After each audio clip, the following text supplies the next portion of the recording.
నమస్తే అండి. నేను మీ doctor Uday K Reddy Palvai, orthopaedic surgeon, treatment range hospital, road number 4 KPHP. మనం రెగ్యులర్గా పీఆర్పీ గురించి ఇప్పుడు చాలా రెగ్యులర్గా మాట్లాడుకుంటున్నాం.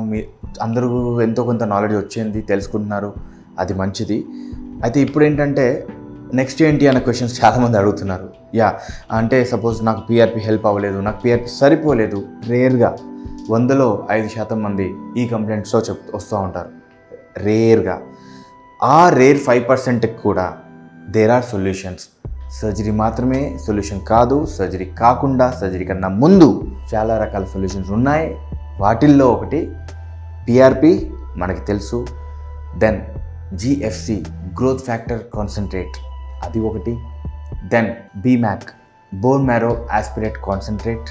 దాని next mesenchymal stem cell transplant. ఇవన్నీ ఉన్నాయండి. ఈ పర్టికులర్ పాయింట్ ఈరోజు ఎందుకు చెప్తున్నానంటే, ఒక గుడ్ థింగ్, ఒక very intellectual patient, very educated, good patient, particularly wanted in-depth knowledge అనమాట. So he pointed this out, asking for an explanation or some information, particular what's next అని అడిగారు అనమాట. సో దేర్ ఆర్ రెమెడీస్ అండి.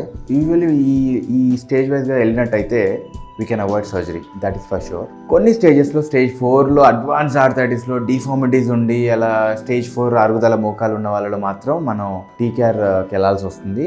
దానికన్నా ముందు ఏ స్టేజ్లో అయినా కూడా, అంటే మోకాలు అరుగుదలలో ఏ స్టేజ్లో ఉన్నా కూడా, ఎక్సెప్ట్ ఒక 5%, 10% ఆఫ్ ద పేషెంట్స్ తప్ప మిగతా అందరికీ కూడా ఈ PRP or growth factor concentrate ద్వారా ట్రీట్మెంట్ ఇవ్వడం జరుగుతుంది.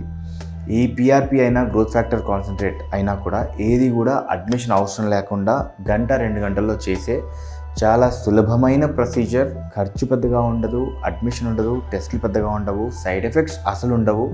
మీ ఓన్ రక్తంతో చేసేది కాబట్టి సైడ్ ఎఫెక్ట్స్ ఉండవు. మోకాలు నొప్పులతో ఇంకా బాధపడాల్సిన అవసరం అస్సలే లేదండి. జస్ట్ 2 గంటల్లో మీకు ఇది ట్రీట్మెంట్ జరగడం జరుగుతుంది. Thank you.